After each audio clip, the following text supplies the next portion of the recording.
Maayong adlaw des tanan no. Daghan kayong salamat sa tanan nga ni suporta og ni follow sa akong gamay nga Facebook page. Og ang nindot day nga buhaton no para dali ta mo angat kay dili ta mamili og atong i-follow.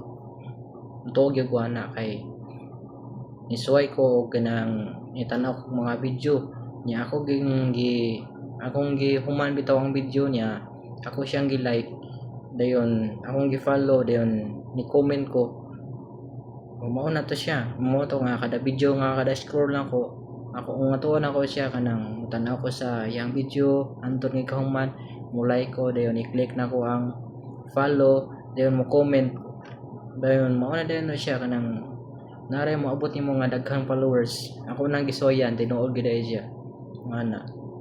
Mao nga kuan ang atong buhaton dire mga master or mga amigo, mga amiga, i-click ninyo ang like diya sa dire sa akong video karon, nya i-follow ninyo, mag-comment mo diha kay naa po diha ang mga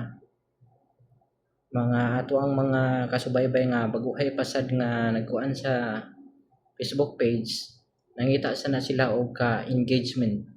Ug mao na sila ang naa sa mga small content creator ang gusto kay mo engage og dali sa kay mo daghan ang atong followers kung mao na atong buhaton.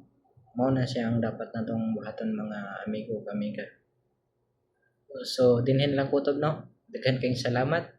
Magpabuton ako ang inyong pag-follow engage para marisbakan ta mo dayon. Daghan kayong salamat sa tanan.